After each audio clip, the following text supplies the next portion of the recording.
The last time I visited Chicago was when I was around 10 years old. A typical 4-hour trip west of my hometown in Michigan. Chicago's often felt overlooked by the likes of LA or New York, but if you've kept your ear close enough to the ground, recently you might have noticed a burgeoning creative scene come out of Chicago. See, half a year ago, we hosted a creator camp event in NorCal, bringing together around 30 creatives from all over the US, and one of these creatives so happened to be Shen. He's a filmmaker, a director, a creative, a storyteller, and I got to know him over that week. Having recently debuted on YouTube with his film 500 Days of Chasing My Dreams, I decided to sit down with him, interview him, and also just learn more about how he got to where he is and where he plans to go. We also sat down for our Patreon page to break down how Justin pitches and works with brands such as The Vans or MLB. And so if you're interested in that, that's also going to be in the link in our description in our completely free Creator Camp Patreon. Anyways, without further ado, welcome back to the Creator Camp Podcast, the show where we give you the inside look at the next generation of creatives. I'm your host, Simon, and this is episode 3, Shenny Visuals. Ladies and gentlemen, we are here at Justin Shenny. Yep. His crib up in Chicago. I spent the week in Chicago. It's been pretty cool. But yeah, I mean, you said you're moving soon. I am moving soon. I've been in Chicago for almost 2 years now. And I think when my lease is up in September, I'm going to be moving to New York City. So that's crazy. That's the big next big move in my career. Next big step. So yeah, I mean, all right. So the biggest thing I feel like when we talk about Chicago, I like instantly think about you. Obviously, because you had the Elements of Chicago video and all of that, but you didn't grow up in Chicago, right? I didn't. Is something I feel like I always forget about because I have such like a close association with like Justin in Chicago, but you grew up in the PNW in Portland. Pacific Northwest, the suburbs of Portland. Yeah. Shout out Beaverton. Yeah. But tell me more about your upbringing. And I know you're kind of into Minecraft YouTube videos. We'll get into that. But yeah, I just want to know more about your upbringing, kind of what led you down this creative route. Yeah. I feel like it's so crazy the timeline of like this whole creative thing because I always tell people I've only started 4 years ago, which like is a shock to most people. I bought my first camera, or with the help of my parents. Or my parents, to be completely frank, my parents bought me my first camera 4 years ago, almost exactly 4 years ago. What'd you tell them when you're like, "Hey, I want to get this camera"?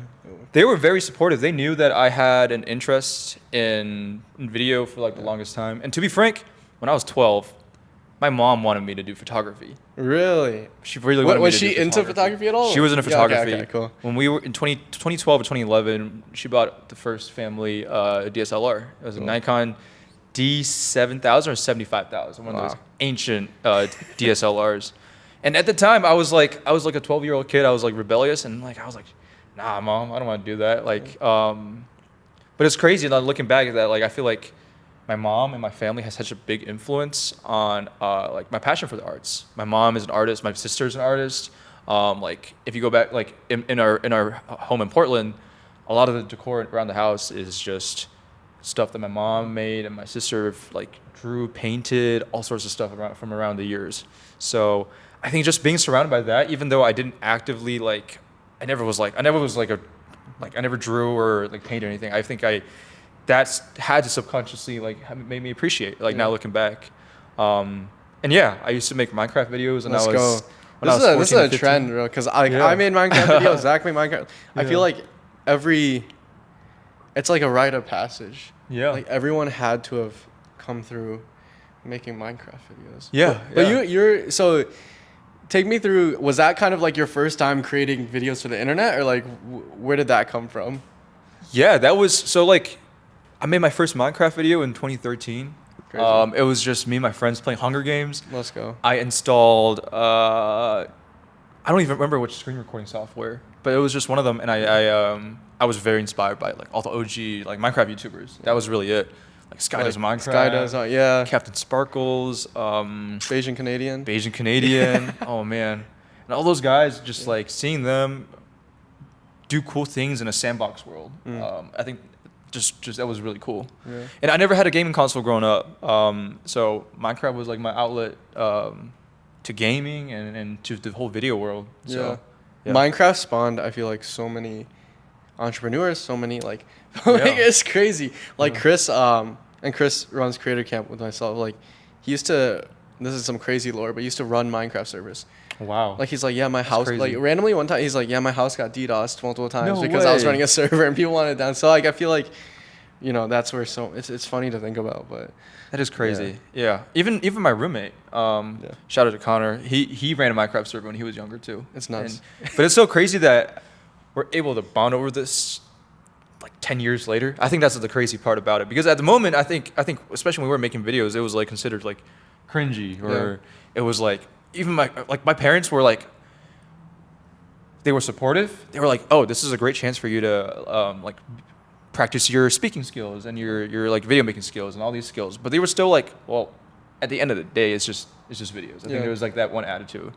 But it's so cool to see how it's played out, as you mentioned, like over the last 10 years. Yeah. Right. Imagine in 10 years when people are like, yo, I saw like Shenny's video, and like they're bonding over that. They're like, that's the thing that got me started, and it's crazy to think about. That would be crazy. And I think that's like at a young age, like I realized, and I don't know if you realize this, but I'm sure you have, that video has just a huge, like we have so much control, like over like we it's like power in a way, but like we have, it's like a platform. And I think it's really dope that we were able to spread a message. Yeah.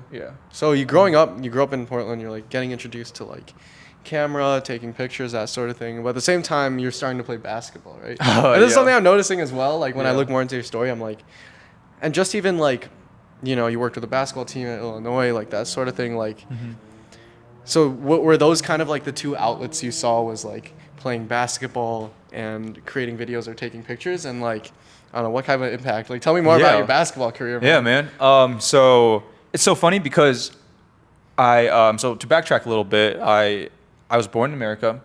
I was born on the East Coast. But at 6 years old, my family, we moved back to China. Okay. We moved back to China from 1st to 6th grade of my life. So from year 6 to 11 of my life, I lived in China. And in China, like basketball is very popular now, but back then, like soccer was the number one sport. And I grew up playing soccer. I was not very good, but I love soccer. I was a huge Messi fan, like in grade school. That's crazy. Do you know what I'm wearing right now? What are you wearing? I'm wearing Ronaldo cologne, bro. That's crazy. He's an op. Like literally, I have a CR7 cologne, bro. That's so funny. That's crazy. That's crazy. Agree to disagree, bro. Yeah, I guess so. That's so crazy though. But when I moved back to the States, my mom, shout out to my mom once again, she pretty much forced me to play basketball. She threw me into this like open tryout. I remember like when I was in 6th grade, I didn't know anybody. Yeah. I never like really played either. I was like chucking up air balls. Like it was crazy. And I just remember I was so defeated after that tryout, because like I was probably one of the worst players there. Everyone played some sort of like organized ball. Who's this kid from China, bro? Exactly. But it's crazy it's crazy now thinking back that like my mom has had this vision this whole time. She got you the camera. She said you should play basketball. Exactly. Like, exactly. Nuts. So it's just, I think that's crazy that my mom grew up playing basketball. Oh, cool. She grew up in China in a small town called or in a province called Guizhou, which is south of Sichuan. And basically in her small town, she was like that one. She was this 5'3" girl who loved playing basketball, and that was like her identity. Like that was like a big part of her identity. She was like a college gymnast later on, so my mom was an athlete, and I think I didn't really get to appreciate that till later on. Yeah. Do you remember anything about like? Because I feel like that's such a unique circumstance to like be born in the U.S.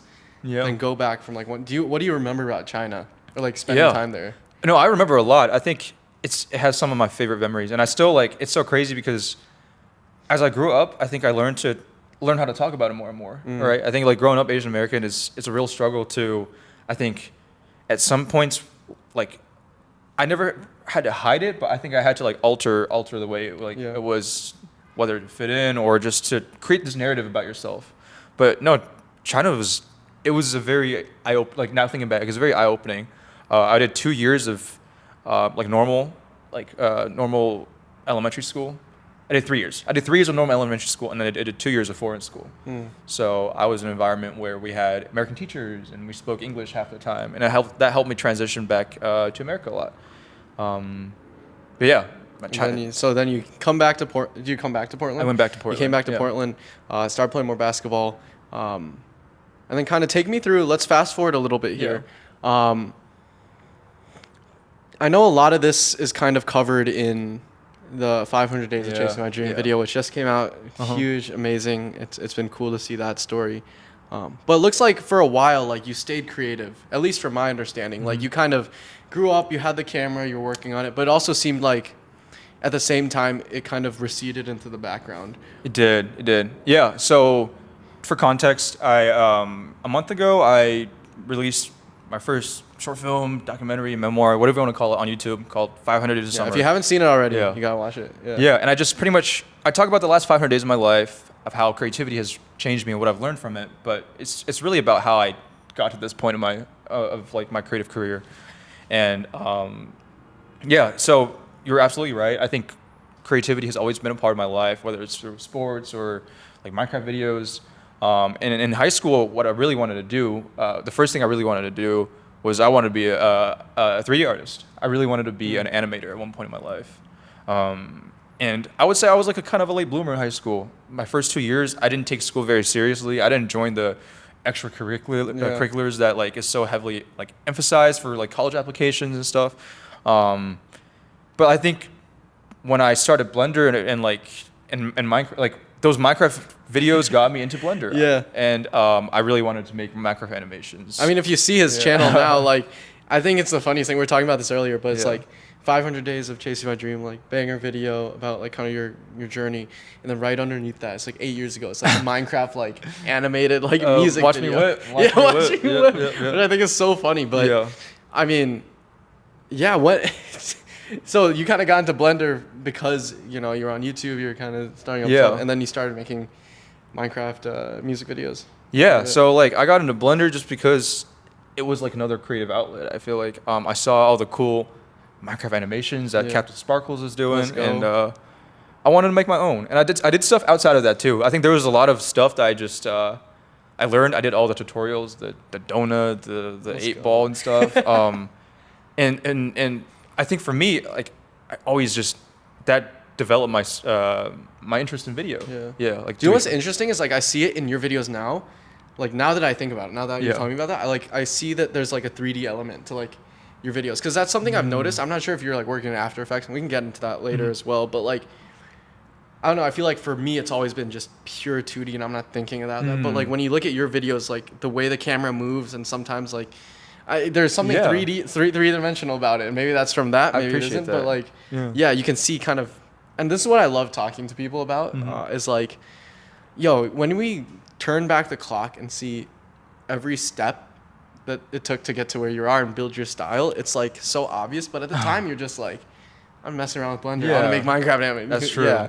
But it's giving you this eye, which I think is really cool. No, that's a good point. I've never really thought about it like that. So, and I think, but I agree with you. I think that like, the way there's a lot of like I think I just noticed movement differently, like and I think that's how I'm able to like create a lot of the effects that I do. And I think Blender had a huge part of it because you're in a world where you can do anything. You're absolutely like you're not bound to anything.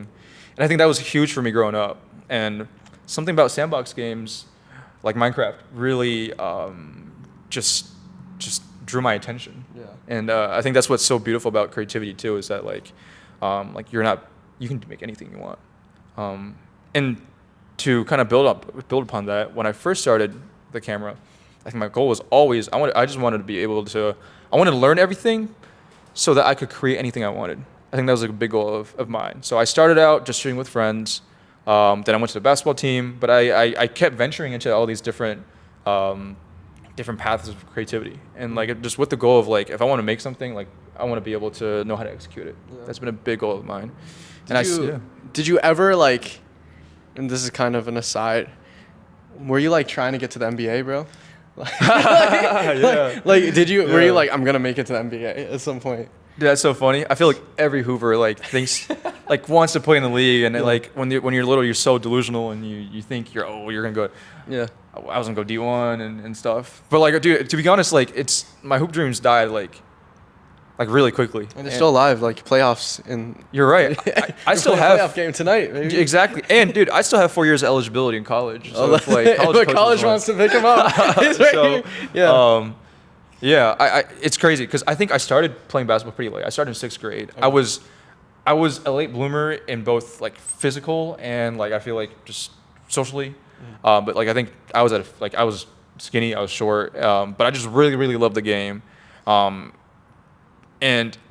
I think I didn't have the I kind of reflect on this in the video, but I don't think I had to at the time the mental like strength to battle through like being like physically inferior, like being like worse than players, because I started later. And long story short, I never played in high school. That's the truth. Yeah, I didn't get to play in high school, and that was like my biggest regrets for quite a while. Like I think like every hooper talks about, oh, like in high school I had this moment. Like I never had that. Like to be completely honest, it's so funny. I used to lie in college and say I played JV, just to like fit in. Because like I played so much like because I think I just loved the game, and not because I was like tied to a team or anything. That like I got a lot better when I was in college. So like I could have like that was like no one like would have doubted me. And that's how I got involved. Like I think my passion for basketball is how I got involved. Like I realized I could intersect the two my two passions. It seems very much that way of. So you end up going from Portland to Illinois. Urbana-Champaign. Shout out to the Illini. Shout out to the Fighting Illini right here. And what was that like? First of all, why did you come to Illinois? Because that seems very random. I grew up in Michigan, so like I'm like, okay, Illinois is like kind of there, but going from like Portland to Illinois is not. Like what was your thought process, and like why'd you end up? You know, what brought you to Illinois? Yeah, that's so funny because I feel like that was the question that all of the West Coasters got when they were in college. What are you doing? And at first, to be honest, that question like scared me. People asking me that. I'm like, am I not supposed to be here? Like y'all don't even like it here? Like it's crazy. But I to be frank, I didn't have the best grades or best extracurriculars in high school, and just I think growing up like in a very competitive environment, like parents had very high expectations of where I went to college. So what I did was I just looked up the best business schools in America, and I did some research, and I applied to like a handful of them. Cool. And then when I did a little Midwest to East Coast tour when I was visiting colleges my senior year, and then Urbana-Champaign was the one place I felt like I could see myself in. Did you ever go to Ann Arbor? I actually have not. I have not. I didn't want to do the application for UMich. I didn't want to write the essay. I think that's what it was. And I think that like the consistency for me like wasn't there. I knew I was smart. Like my SAT was excellent, but my grades and my extracurriculars, I didn't have the consistency to like really carry through. But I also think that's like a huge reason why like where it's got me today. So do you know what I think about like from a creative perspective? I thought about this when I went back to Michigan for my like year of college. I was like, I did not care, or like it was like very hard to like do stuff in school. And I feel like a lot of creatives are like just lazy people. This is what I mean by that. It's like we like, because for me, I'm like a very non-detail oriented person. Like I'll forget where my wallet is. I'll do all this stuff. Same. Yep. But it's weird that all of a sudden, and this is kind of like not even just creatives, anyone in general. But then I like lock into like a video and I need to make it perfect, and it's so detail oriented. Oh man. But when it's something you care about and something you're building, like you just lock, it's a totally different person. For sure. Yeah. And I guess that's for anyone. If you're like really interested in something, obviously you'll be more like inclined to lock in on it. But I don't know. I think I heard that quote somewhere that's like creatives are kind of lazy, and even entrepreneurs are kind of lazy because you just find ways to make things work with the least resistance. But I totally get that. Yeah. I totally get what you're saying. I think I've explained this to people, and sometimes they don't get it. They're like, dude, everyone's like that. But I'm like, no. Like I feel like I just like that was part of like I think why my grades were so like or like just so mediocre in high school. It was just like there was only so much care I put into it. Yeah. But once I found like basketball or creativity, I'd do anything for it. Yeah. Like, so then you end up going to Illinois, business school there, and then you end up, if I'm not mistaken, this is where you reach out to kind of realize that, my love for filmmaking or photography kind of intersects with my love for basketball. Yeah. Let me see if I can do any work for the basketball team. Yeah. So I'll give you some context, and also I'll answer why like I went to Urbana-Champaign. Yeah. Oh wait, I already did, but I studied, or I'll tell you why I chose business. I think I took a bunch of business classes in college, and I remember AP Economics was like the most interesting class I took in high school. And it just, I think it taught me a lot about how the world works. And I think that's like a big question on my mind. I like to think about, like, why do things happen? Yeah. And my dad, being an entrepreneur himself, he helped me think a lot of those questions growing up. What does your dad do? My dad, he does business in China, and he's an electrical engineer. Okay, cool. Yeah, so very smart guy. And I think growing up is also just appreciating how successful my parents have been. Yeah. But yeah, I think he like whenever we go to Chipotle, he would ask me, how much money do you think they make in a day? How profitable do you think they are? Yeah. And it's so crazy because this is the framework for consulting case studies that I would later do in college. Bro is like the blueprint for, you're the LeBron James of consulting, bro. That's it's crazy though, right? How like my parents have just kind of like shaped me to who I am. And I think I had to do a lot of reflection of how that's happened. You had like the artistic mother and like the businessman. Yeah, no, that's actually, crazy it's to crazy. Think about. I'm actually like an intersection of both of them. Yeah. I think it's really crazy. I think they'll watch this and they'll really love that I said that. Yeah, that's so cool. But yeah, to answer your question, like I picked up a camera during COVID. Yep. That was my sophomore year of college, and as my sophomore year came to a close, and before I picked up a camera, I got back into video editing. And shout out to Howie, because he's the one who told me about DaVinci Resolve. Okay. And I told him, like, it was in March of 2020. I was like, dude, I just I have all this time on my hands, and I was like, I want to pick up another hobby. And that happened to be video editing. And so you started on Resolve?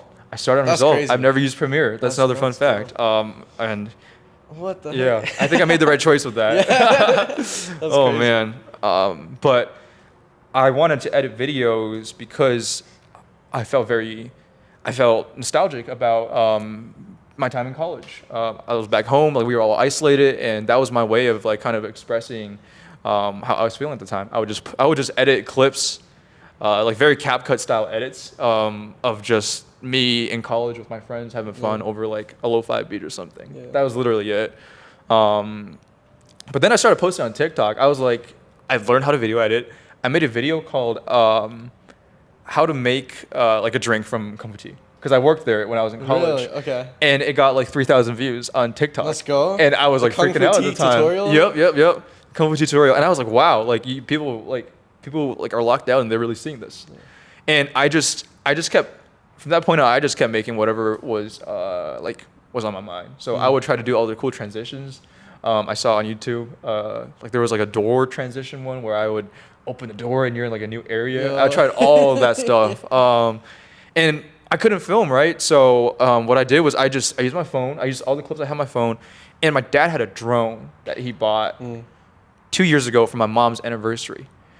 And first of all, that's a terrible, like, that's not a great gift to give my mom. Gift, like, bro. Dad, that's crazy. Like, you bought that for yourself for sure.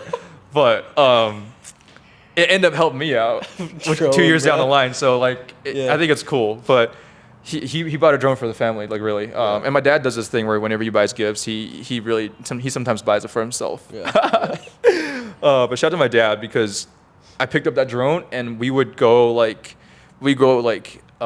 and like the scenic places in Portland, in the suburbs, and we would just like fly our drone once like we were able to like distance ourselves and hang out and outside again. So I made edits just from the drone and stuff. And then my first big break was I saw this guy make these like neon like blur basketball like edits of like Kobe. I think it was Kobe on TikTok. I was just scrolling one day and I was like, it just gave me this spark. I was like, dude, I want to make one for my favorite player, who is by the way, Damian Lillard is my favorite player. So I made a Damian Lillard basketball edit, I think in May of 2020, and that was my first big break. I got like 100 to 100,000 views on TikTok. That's crazy. But then that was like my first big moment. I was like, wow, like I can really share my creativity and people will see it. Yeah. And then the comments came flooding in. Oh, do this player next, do that player next. And I made like 10 more before I just got very exhausted from doing them. But that was like my introduction to the world of creativity. D. Lillard edit. D. Lillard, yeah. It's brought you here. That's crazy to think about, because like still, that's not that long ago, but that still feels, it's like you see it progressing to like where you are now, right? But there's still such a jump from there to where you're at. So let's fast forward after COVID. You come back to school. Yeah. Where do you go from there? Are you starting to work with the basketball team in Illinois, Yeah. like that sort of thing? Maybe you want to get more involved on the video photo side. Like, Good question. What was next after that? Yeah. So actually, I'll rewind real quick because that like after the basketball edits was what inspired me to get a camera. I was like, oh, I want to film my own stuff now. And that summer, when COVID eased up, me and my friends, we went on road trips all throughout the Pacific Northwest. We would go like hiking and Cannon Beach because that was like our first time we were able to step out the house. And my camera was everywhere with us. Like I remember I would just take photos and videos, and like at night I would stay up till like 4 o'clock just editing photos on Lightroom from our trip, and I would send them out like, to my friends. And I also started Shenny Visuals back then. So those road trips were huge for me because that's how I got started with photography, and I got my first like camera. So and then when I went back on campus, I was very inspired to keep doing the same thing. At first it was just shooting with my friends, like bring my camera wherever we went. But then I realized as like people would hit me up to just like do stuff, and that pretty much gave me the spark to be like, I don't have to just take whatever like people reach out to me for. I can pitch myself to other people now that have like some sort of like resume, right? So I cold emailed the basketball team at Illinois during winter break. The basketball season has just started, and I sent them my TikTok page with the basketball edits. Yep, I think that helped a lot because I had no sports portfolio like with my real camera outside of that. I sent them some of my other stuff as well, but I was just like, I'm willing to do anything. Like I just want to be involved. I talked about how much I love basketball, and I found and by the way, like for anyone watching, if you're at a public school, there's a good chance that like everybody who works there, their emails are public. So I went on to the directory, the staff directory for the basketball team, and I just looked up all the media people. Cool. And I sent it to 5 people. I remember I sent it to David, Grace, I think Paige. Those are the 3 I remember. But I ended up working with all 3 of them. Let's go. Yeah, and shout out to David Crane. Like he helped me so much when I first started out. And it was COVID, dude. There was no fans. We were all just in the stands together. So it was literally just you guys in the stands. It was just it was in the stands together. It was crazy. And then there was like a few photographers that like were allowed in the bowl. And I shouted to Mike too. Mike was the head photographer at that time, and he works at DePaul now. Cool. Okay. Yeah. Cool. So but down the line, crazy connection. I made the DePaul basketball intro video. Yeah. On their jumbo screen. This past season, and that was because of the connection I knew with Mike from. Well, this is so crazy because it does show the DNA that you have in Chicago and just like how it's kind of flown through. Yeah. So let's fast forward. I think this is interesting to me because I've met a lot of creatives, and like we were talking earlier, like when was your big break, like that sort of thing. Right. And for me, I was saying like it was my gap year video when that was the first time like I feel like, not really necessarily like I made it feeling, but like, like I feel like things are gonna work out. It's like that like trust that you feel in yourself and your ability of like I finally was able to make something that I was super proud of and lived up to my own expectation. But I've never met someone where like you've had one video, Elements of Chicago, just go crazy and like completely kind of pivot the trajectory of everything. Is that a fair way of putting it? Obviously, like either way, you're very talented, so like something would have happened. But like I've never felt or seen or heard about a story where something was that big of a magnitude, like shifter. Take me through where you were at in your mind when you made Elements of Chicago and like what the thought process was. And this was, what year was this? This is last year. This is last 2023. year. Yeah, it's less than a year. Less than a year. The 1 year's coming up. I posted it one day after July 4th last year, July 5th. I remember. So yeah, where was I at that point in my life? Wow, that's crazy. I don't know, just like backtracking, because we were just talking about this. It hasn't been a year. But so for some context, last year I pushed back my corporate job offer as far as I could, and I spent the entire last year just freelancing, trying to make it in Chicago, doing whatever I could. I was doing, like in February, I was doing like birthday parties in the suburbs for like a few $100s, to like the clubs. working with the clubs was rough. That's working crazy. with the clubs was rough. Sometimes I'm in the club. I did a few studio shoots. That was really fun. Are you making like club edits to like hype up the club? I was making club edits. That's crazy. I did photo shoots with I even did photo shoots with the girls Really? for like their posters and stuff. Wow. I was doing whatever I could, but I think like one thing for sure was that the versatility that I gathered over the last 3 years. I was able to do photo, video. I was able to shoot like a lot of different stuff. That helped a lot. I did some stuff with ESPN high school, like in Champaign when they did the state playoffs. I did like everything I could just to get my name out there and get experience. And also, And how are you? Were you just reaching out to people, like cold outreach, basically, or? No, actually, I got lucky. I got connected in Chicago by one of my friends, CV, and he started putting me on. And then from there, it was just I had a decent network. I had a small but like enough network here. Yeah. Also posting on Instagram, I had reels that like didn't get that much traction, but it was enough for people to like be like, oh, this guy's in Chicago. Let's hire him or something. Yeah. And even on LinkedIn, I got a job from LinkedIn as well. That's I crazy. changed my thing to open for freelance or something, and I got a gig from there. So, yeah, just little things. And I frankly tried cold outreaching. I don't think I did it right, but I DM'd like 50 businesses. I had a tracker, but I don't think I sent the right message because no one responded to me. Yeah, zero hits. Yeah. I had one hit, and they were like, "All right, thank you. Like, we'll keep you in mind." But that was like, I remember that point. That was kind of a punch to my face. I remember. And then I was also like, I was working with some creatives here, like with Gracie. I was just getting whatever experience I could really. I wanted music video sets. I shot like one of my friends made music. Yeah. Shout out to Soulfly. And I did their music video. So So you're literally just going around the city doing these little shoots, like little kind of shoots. getting a resume. anything on my resume, like to break even, pretty much I was breaking even. Did that scare you at all? I mean, you did have the corporate job offer you could kind of fall back on. So did it feel more like this is extra? Or did it feel more like survive? Like where was your head at with It's a all good question. this?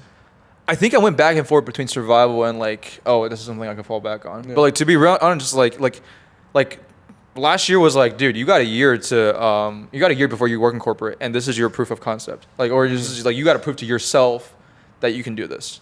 That was the big motivation, and I think that like setting that 1 year timeline like really helped me. So that was like a big reason why I kept the corporate job. Like I wanted to set a timer for myself, and I had a safety net. So it was like double motivation, you know. Yeah. But yeah, and then over time, like once the summer approached, I started gathering a little bit of steam. Like I started networking in like the music scene. Like there was like an Asian music collective that I was like networking in. Shout out to Expo. I did a music video shoot for one of the artists. His name is Alibi. Yeah. Shout out to Austin. He flew me out to the Bay, and we just shot for a week. I crashed on his couch, and yeah, man, that was really just the life for like the first half of the year. And then on the side, I was making my own stuff. Like I was making my own creative stuff that I was posting on Instagram.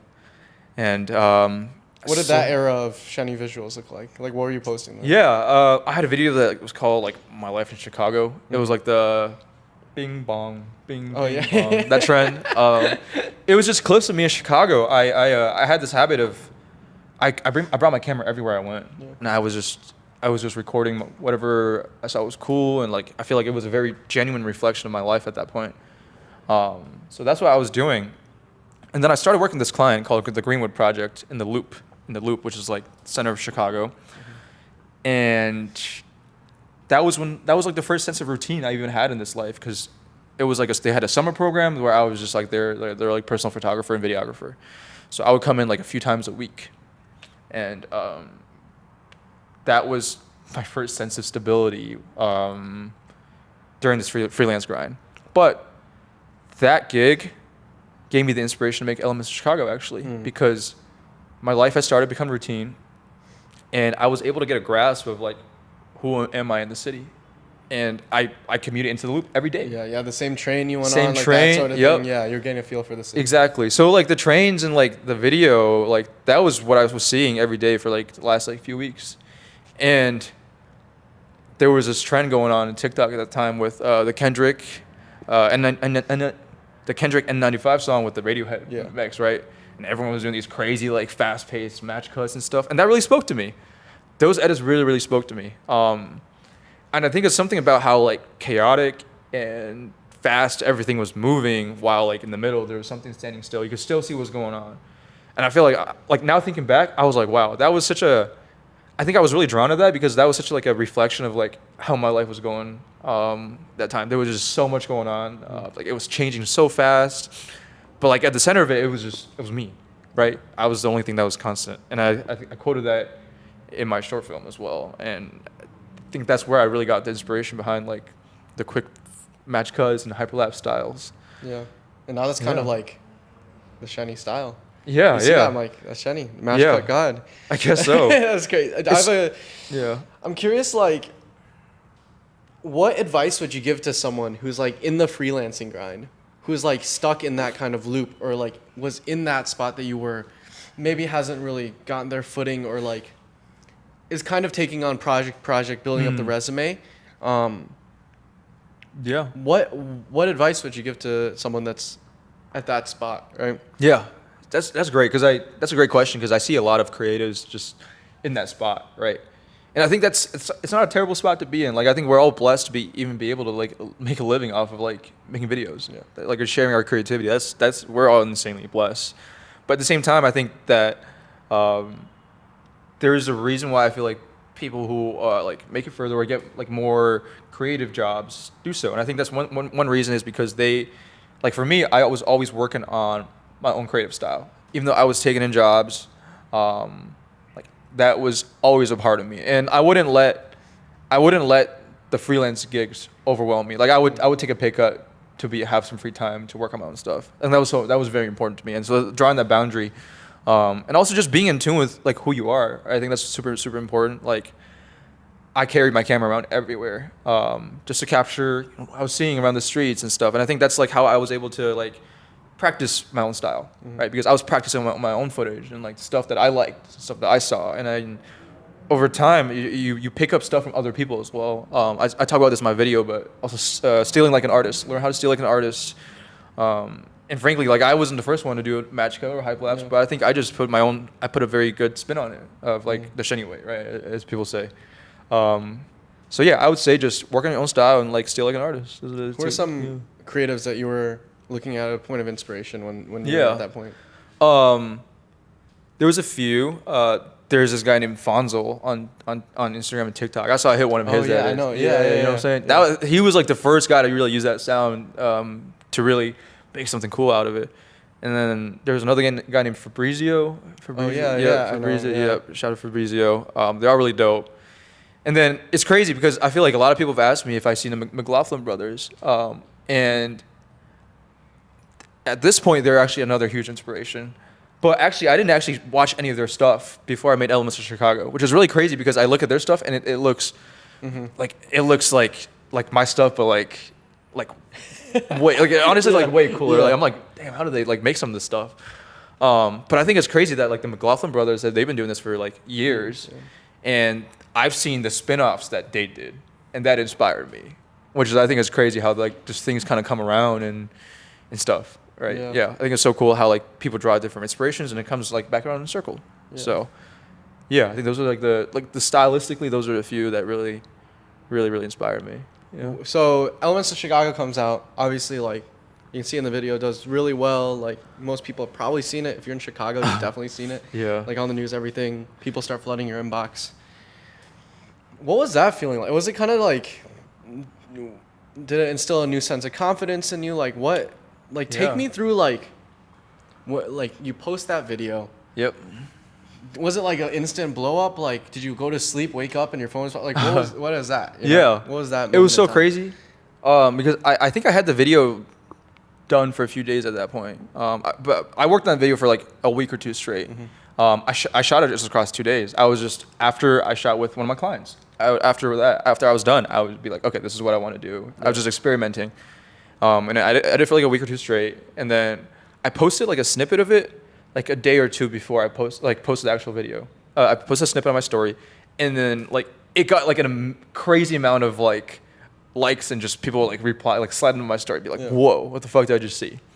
So I feel like I just knew this was gonna be my hit. Yeah. It was so crazy because like there's like that feeling in the back of your mind once you made something crazy that like, you don't even know what's gonna happen, but you know it's gonna be like crazy.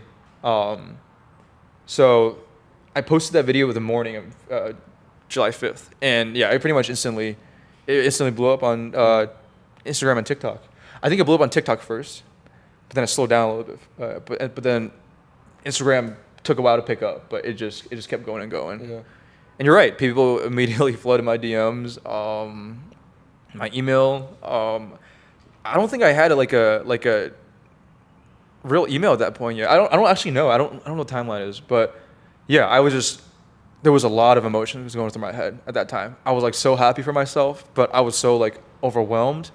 And at that point in my life, I was like, wow, I don't know if I'm gonna head back to corporate. Like that was the truth. I don't know if I don't get work by the end, or like if I don't get any more work after the summer, like that was kind of it for me. So I made this video with like that was like, all right, like this is like my last like hurrah before like I have to choose if I like what life I want to live.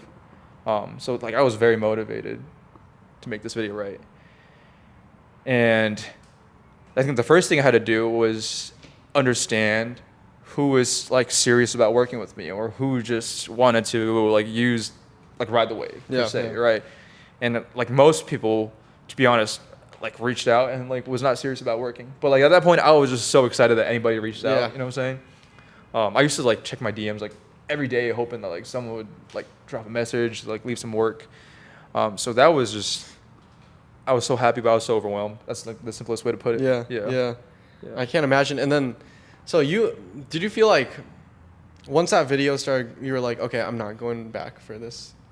Like what? Dude, yeah. I think for a while I was like, okay, this is like my moment. Yep.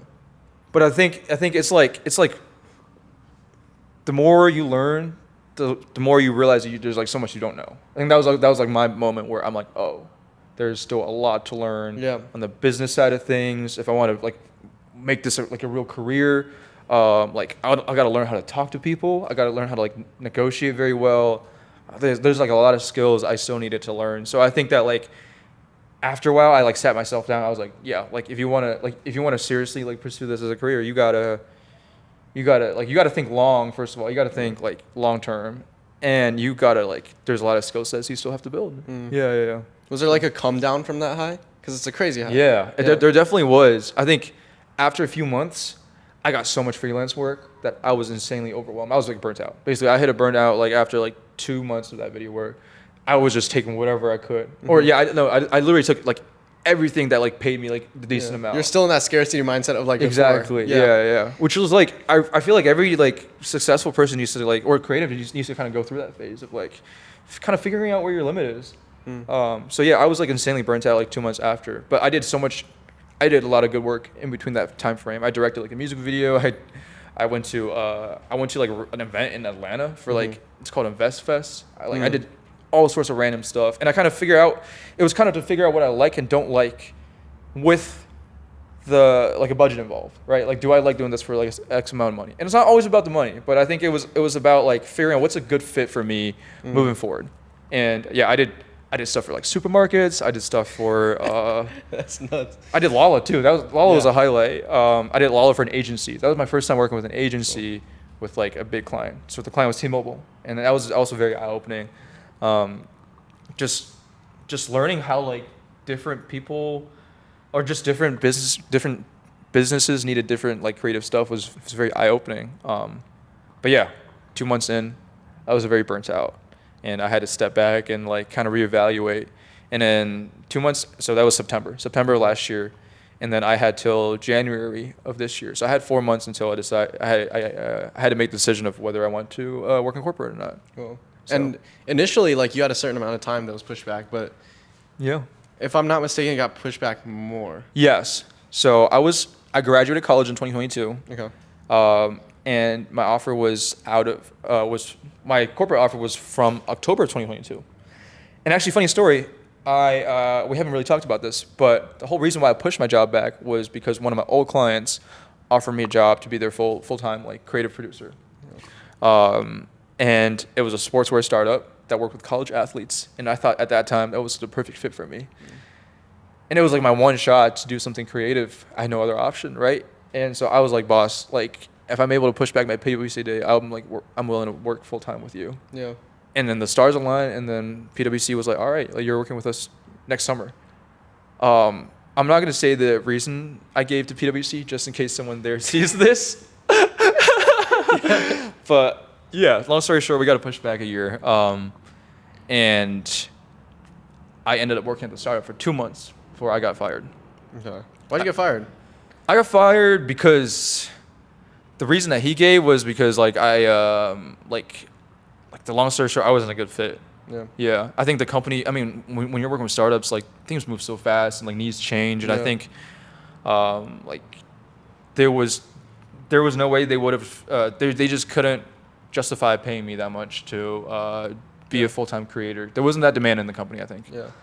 And also another thing was like, I learned office politics. I learned office politics the very hard way. I was the only person in that company who was not in a sorority or fraternity like in college. So I think I understood how like I was culturally just a little bit different, right? I was like, and everyone already started working there. Everyone's already been working there for a while. And long story short, when you're with an environment of people where the rules aren't very set in stone, like it's a startup, like people, like everyone was just trying to get credit. I feel like I kind of got driven out.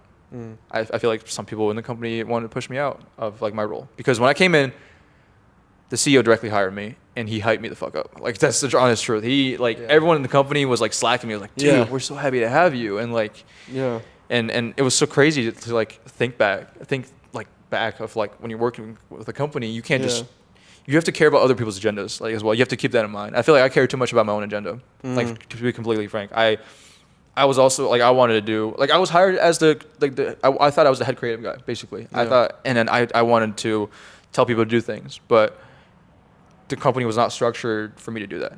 So to be honest, like when you say that, I think about like even how Creator Camp as a business structure. There's some like behind the scenes, but like we had to learn that the hard way as well. Of like we got really excited at one point and like brought on a bunch of people to help us run this thing, and like media and all this different stuff. And we like hyped it up. Like we're like, this is so sick working with other people, but then it just ended up not being a right fit. We're moving too fast, that sort of thing. And that's a hard thing, but I mean, I'm glad that they fired you. No, to be honest, it worked out. It's so crazy. Yeah, like I talk about this in my short film, but like that was the worst. Like after I got fired, the month after I got fired, that was the worst month of my life because I had a whole, like I was creatively drained from that job. It was a 9-to-5 creative job. Like I was just, and then, so after work, I didn't really want to do anything creative. I wanted to shut my mind off. So I had no creative energy and I had no job. I was pretty good with saving, so I knew that like as long as I like get enough freelance stuff, I could make it through till summer when my corporate job was supposed to start. But as I was freelancing, 4 months into freelancing, PwC pretty much told me that like everyone's job's getting pushed back. So my job got pushed back from last summer to this January. Wow. So fast forward, Elements of Chicago, all this stuff happens. Like you're kind of in the industry, start working with bigger brands, that sort of thing. I think you talk about this briefly in your short film, but like, what led to you eventually returning and deciding like, hey, like let me actually try out the corporate world? Yeah. Oh my gosh, this is a good question, and I get this a lot, and I think that was like a huge like discussion point for some people in the film. I think I loved how there was kind of a like in the comments, or people would just like even email me. There was kind of this like internal, or like people made their own decision of like whether I made the right decision to go back to corporate or not. And now that like 6 months later, I feel like I 100% made the right decision to get some good work experience and in a very structured environment. So the whole reason why I went back was because initially my parents really talked me into it. They told me like the benefits of working at a big company, like exit opportunities. For me, it was really, my life was so like chaotic. Like after freelancing for a year, I was like, wow, I don't know if I can do this. I don't know if I can keep doing this at this pace. I need to reset. I need to like think about what I really want to do with the creative stuff moving forward. I don't see myself freelancing for like 10, 15 years.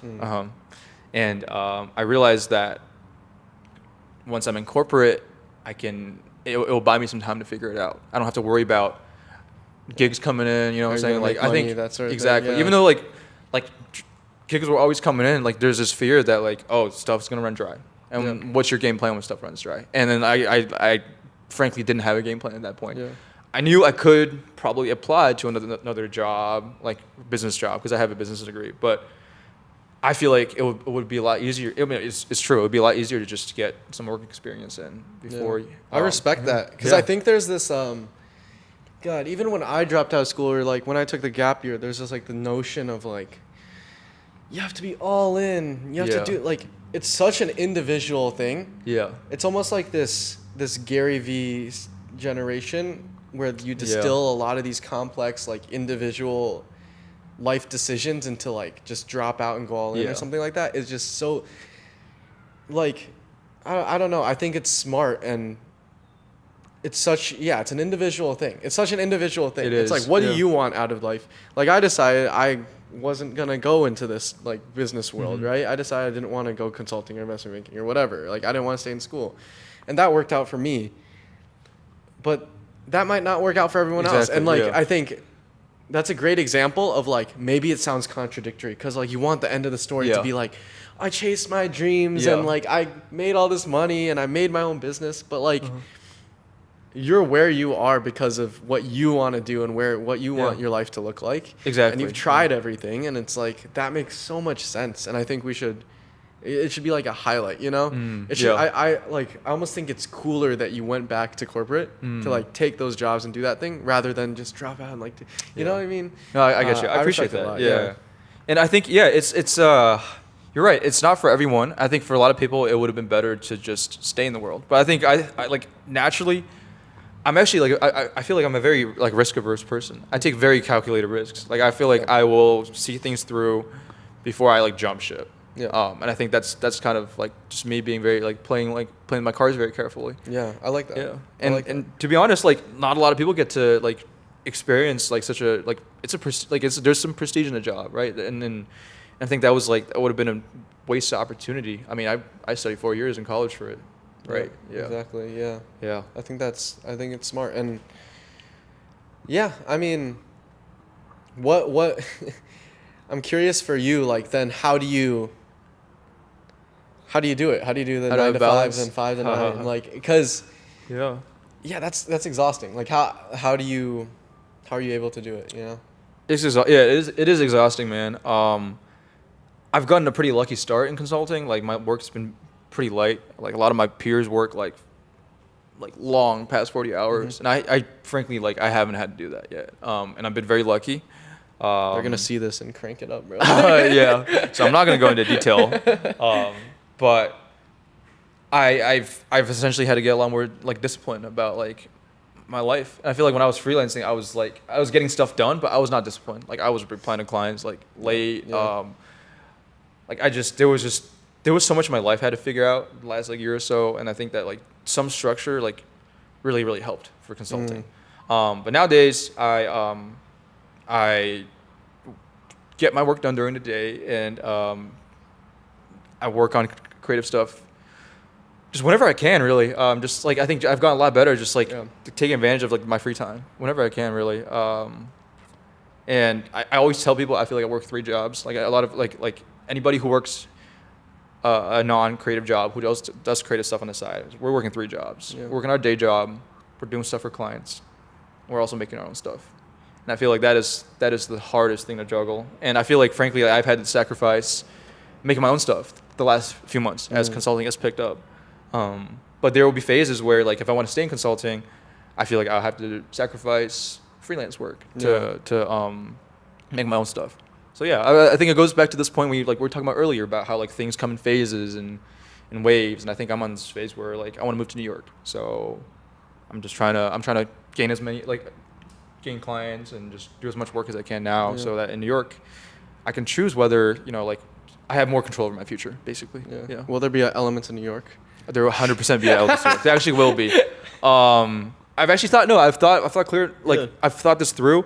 I've been in New York a lot of times to shoot stuff. I've been I got hired by like Major League Baseball to shoot stuff in New York. I've gotten hired by festivals to do stuff, and I have a lot of New York footage. Yeah.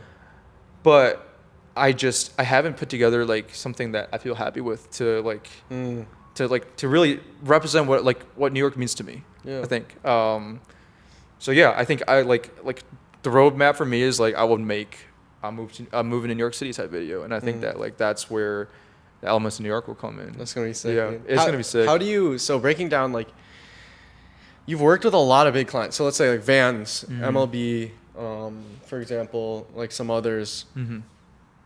I think this is interesting and this is helpful for people to know because even for myself, I'm not from the freelance world or whatever, but how do you get those gigs? Yeah. Is it basically just like they reached out to you because they saw a video of yours, or are you cold outreaching? Like, how do you get involved with brands on that side and productions of that size? Yeah, good question. There's a few ways I'd say, and I'll just backtrack a little bit. I'll talk about how like what kind of gigs I take. Right. I think I make money 3 ways in the freelance world. I do brand deals. It's a very small percentage. I feel like I've done like a handful of brand deals, which just means like brands will pay you to post something on your own platforms. I've also done like freelance productions. So me or a small crew will be hired by a brand to make a video, whether it's on social media or YouTube or whatever platform they want. They give us a budget usually to work on this. And the third way is through production companies, agencies, so through a middleman. So through a middleman, production companies, agencies, directors, and these people will be like, yo, I'm working on the project, I have this client, and I saw your stuff or whatever, like I have an ask for you, basically. So they like contract you underneath the project. Yeah. Okay. And how do I get these gigs? It's mainly through like Instagram. It's mainly through Instagram, and people see my stuff and they reach out to me. And I think that's why it's so important to have a unique style, right? Like something to stand out, right? I think from a business term, it's like your competitive advantage, right? Like you want to have something that like a brand would be like, oh, like so I want to work with you. Like Simon, for example, right? Like Simon makes narrative videos that are like very, very thoughtful. So brands will ask him to tell a story, right? For me, it's like visuals. I think like brands like MLB or Vans, they want to make their products or services look visually appealing. So they hire me to make something for their channels. So a lot of it's Instagram. People email me. Having like a very visible email and like DM is very important. Have a portfolio. Just like make sure your work is laid out very like thoroughly. Showcase your versatility. That's another thing. I realized that. Like I think we're in this age where like you don't have to pick a niche. I think that's like I'm huge on that. And a lot of people have talked about it. But I think the more versatile you can be, the more jobs you can get. Yeah. And another thing is networking. I mean, like we talk about networking all the time, and networking is super important. Like keeping good relationships with past clients, and that's something I learned pretty recently, actually. Like I used to, I think, not or underestimate how like important client relationships are. And frankly, I might have let gigs slip out because of that. But yeah, networking, DMing people who like you want to work with or people you worked with, just to like keep your name in the loop. Really, that's really big. I mean, we're on Instagram. You can message whoever you want.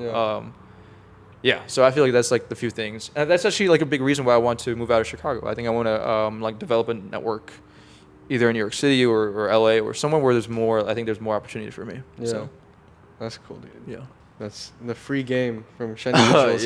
Yeah. I have a question regarding like going back to you working and then also doing free. Like, how do you find the energy, right? Like after a long, like let's say like 9 to 5 day or whatever, maybe you're in the trenches of the PowerPoint, bro.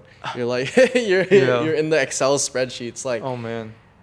Because I feel like from my perspective, right, like working, let's say I work a full job, I'm exhausted by the end. Like, what drives you? What pushes you forward to be like, no, I'm gonna start working on this right after the day ends, instead of just like becoming a vegetable on the couch and this like, like, where do you find that drive? Yeah. I mean, dude, frankly, right now it's deadlines, man. Like, you just gotta meet deadlines. Like, I feel like, and you just kind of have to do it, right? You wanna develop good relationships with people. You don't want to miss deadlines. And frankly, like, I've had to work on not missing deadlines as a freelancer. And that's one thing that keeps me going. Also, I read a quote recently. I think I saw it on Instagram, but Dennis Rodman had this great quote about basketball. And I feel like in a lot of entertainment fields, people kind of fall out of love with like whatever their passion is. It's very easy to fall out of love with your passion as like more money gets involved. Yeah. But he had this quote that was like, dude, I would have played basketball for free, but I get paid millions for all the bullshit that comes with basketball. So dealing with the media, dealing with, I don't know, like women, like groupies, or and whatever NBA players like have to deal with, like nutrition, like you have to wake up early, you have to travel like thousands of miles, right? Like I thought that was very insightful, and I was like, wow, that kind of like made me switch my own mentality. I was like, yeah, you're right. A lot of this video stuff, like, dude, like a year ago, like, dude, I loved making videos, right? I would frankly like. There was a point in my life where I would do this for free, and the only reason why I'm not is because I know I can make money, and that's like I have to make money to make a living.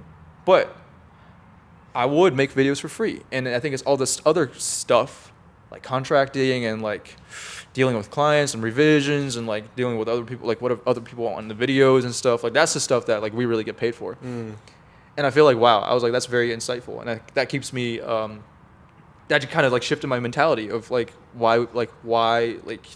why we do this in the game. I like that. Because the base level thing, and sometimes you forget because you're like deep in like the revisions, you're deep in the email chains. Yeah. So you forget like, if you remove that, actually it's like. Dude, we get the best job. Yeah, it's like, exactly. Yeah. It's like a lot of freedom there. So, no, I love that. I guess quick round, few closing questions of like. First, like, what are you obsessed with right now? Is there anything you're like obsessing over right now? Any creator, any sort of art, any concept? Is there anything on your mind? Oh man, you can take some time. What am I obsessing over? Dude, I frankly I think I haven't consumed a lot of content recently, to be honest. Like I don't think I'm like my mind is pretty blank on what I want to do, which is like a phase of my life. I feel like I really love the Celtics, one of their videographers, Gage, I don't know his last name, but he makes these crazy basketball edits. And this kid's like 20 or 21, I think. And he's like, yeah, he goes to college. And he's just completely changed the sports world of like edits. I think like sports is a world where like frankly, like a lot of video edits are like stale. And that's not like a lot of times it's just because like we that's all we have to work with, right? Wait, is that the one where he had like, where he removed everyone and then cut like, back to back coming down the lane? Yeah. Yep. Okay. You've seen it too, right? It's crazy. It was posted on the NBA subreddit, and they never post like anything creative. They just talk about drama. Like, but like that video got like a lot of upvotes on the NBA subreddit, and that was like, wow, this guy has really changed the game. Cool. And that inspires me to like keep going and like evolve my style. Yeah. In its own way. And I think that like I've thought about like what's next for like Shenny Visuals a lot, right? I think that like the match cut and hyperlapse, all the quick cut stuff, it's like a foundation of like my style. But like that is like not my like that's not like my entire thing. That's the simplest way to put it. And I feel like it's just like it goes back to this idea of like things just comes in waves, and I think like I've seen this throughout my creative career so far. In the last 4 years, I feel like I've had to step out of this, or like I've had to evolve to step out of the box that like people like this label that people put on me. Like at first I was like, oh, I was like a sports photographer. Oh, he's that guy who shoots sports, and don't get me wrong, that's a very like cool thing to be known for on campus. But as a creative, I was like I want to be known as like the very creative guy, right? So and then I started doing videos for athletes. Then I even did like weddings. I did like portraits. I did grad photos. And people knew me for more than sports after that. He was like, oh, he's the guy who does grad photos and cool videos and stuff.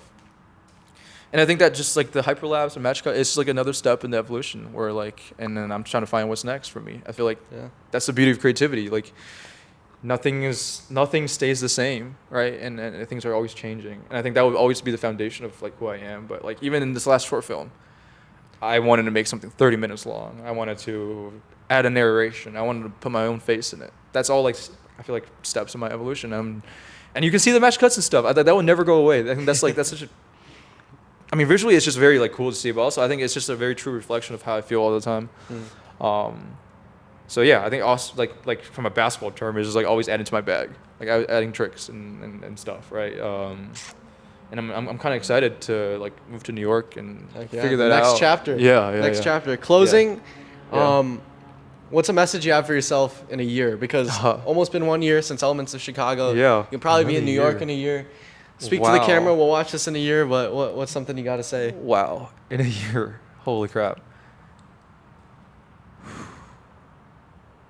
I hope that wherever you are, like wherever I am in a year, I'll be very I'll be very hungry, but very happy with how far I've come. I think that's it really in a year. Doesn't really matter where I am, what city, what I've done. If I can stay hungry and look at the work that I've done in the last year and be like, wow, you made a lot of crazy shit, then like I'll be very happy. Yeah. Heck yeah. That's the goal. All right. Yeah. Shenny? Hopefully I meet a lot of cool people in New York. That's another thing. Like hopefully If like you're in New York, hit this man up. yeah. That's sick. All right, we're gonna shift. We Yeah. have, as you guys Q&A? know, new Patreon, more Q&A, kind of going over the creative process. Oh, That link's in the description. But I appreciate it, Mr. Shenny. Yeah, man. Cheers. Thanks for having me on, man. Yes, It's sir. dope. Yeah. Yes, sir. Wow. Yo, that was sick. That was sick, man. I'm deep in it, bro. It's this view, bro. It is the view.